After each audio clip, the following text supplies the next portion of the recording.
While we're waiting a couple things to dry up in the dryer, and I did put one truck together here. We'll get to truck reassembly in a little while. First one we're going to do is, so this motor in here, I recognize this is old school. It's a 12 volt. It's a very common motor in automotive parts. Or it was. It's not anymore. Now they're impossible to get. But still a good motor. But what we need to do is we got to test it. We got to find out how good is this motor. So I've unsoldered his two connections. Put him out of our little guy here. Okay, now this is going to be untouched. We have not lube bearings or anything like that yet. All we are doing is we're going to hook them up with some leads, and then we're going to go ahead, we're going to turn on this guy.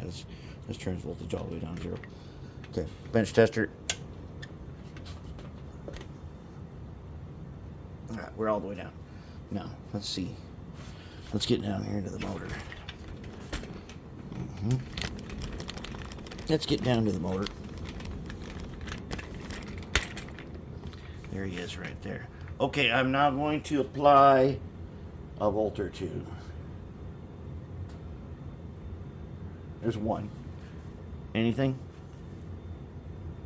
Nothing. There's 2 1/4. Nope. He's drawn some power. We are now up to 5. Oh, he's spinning. Let's back up. Where did he start at? Oh, right there. That's 1.65 volts, and he was. A little help. He's turning. Okay, he is drawing 0.04 amps at 1.65 volts. All right, now let's bring him up. Let's bring him up to about 6 1/4. Okay, he's got a little torque there. That's good. Good. I'm probably going to take some steel wool and polish some brass flywheels. He's drawing 0.1 amps at 6 volts. Okay, let's take him up. Let's take him up to 12. There's 12 1/4. He's drawing 0.16 volts. And I stall him at 1.2 amps. That's too much.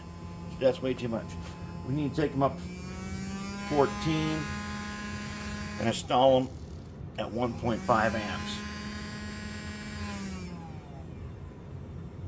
Okay, let's take him down. Take him down to 0. All right, so what we got to do now, you know what we have to do next. If we want this guy to be a good operating motor, and there's no reason he won't be, what we got to do is we got to do what we always got to do, which is, as you well know, we're going to take Marvel lubricating oil, which is actually air tool oil. Okay, now those of you who, and most of you already know what we're doing here, but for those of you, if you're new and you've never seen this before, air tool oil is very important because of the properties, and I might even say on here in the bottle. Okay, world's fastest penetrating oil, designed to free rusted nuts and bolts, penetrate the close tolerances, metal surface, blah, blah, blah, and leave a non-corrosive film of lubrication. That's what we want. A non-corrosive film. Unlike, so 3-in-1 is mineral oil. If you put that on there, it'll lube for a little bit, then it will dry out, and then you will be sorry. Yeah, not a little sorry. You're going to be all the way sorry, because you're going to have to replace whatever it was you lube with that. So what we do is we take number 17, and I got the oil. Okay, wait, let me tell you about this stuff. Okay, these metal cans, they don't sell these anymore. I happen to have 2 of them, and I just refill them.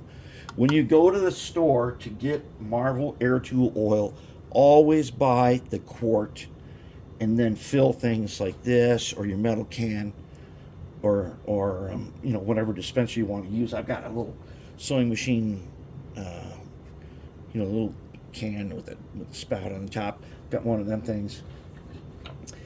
And because the quart is only like a couple bucks more than the tiny little bottle that they have, and you get a whole quart, and it's going to last you a lifetime. All right, so that's how much we're putting on. Now we're going to take that in here. There's a phosphor bronze bearing right there. And all I got to do is get this onto the shaft like that, and then we'll drop in.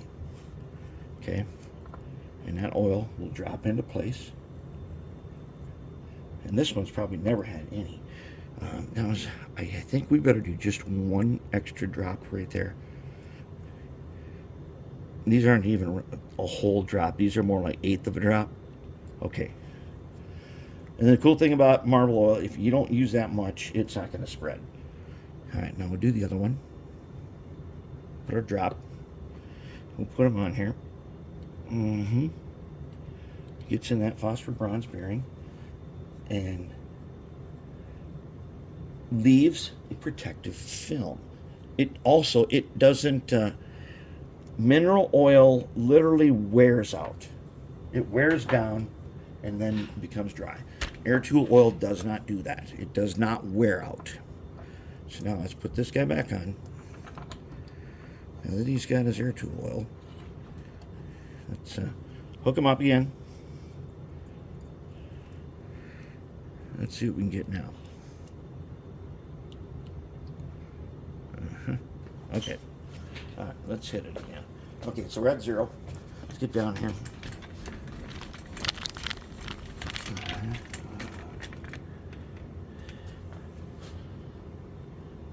Let's bring them up.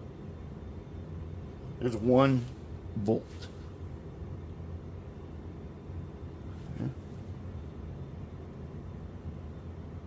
2 volts. Oh, he's gonna, if I spin him, he'll stay.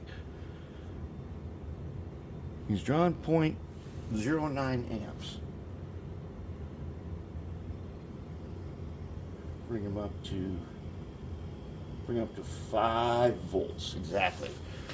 Okay, so at the moment he's drawing 0.147 amps. He's got a little torque there. Now I'm going to leave that sit for a while, and when I come back with the next video, I'll tell you where I got him, because as you can see up there, as he spins around a little bit, that middle number, the amps used, it's going to settle down. It's going to start dropping. And actually, let's turn them up to 9 volts, which is where I like to break in motors. Right around 9, well, about 9 volts. So, how about that? 9 volts. Okay. So now you can see the numbers. You watch that one there, it's 0.2 down to 0.19. We're going to let him run for a while and see what happens.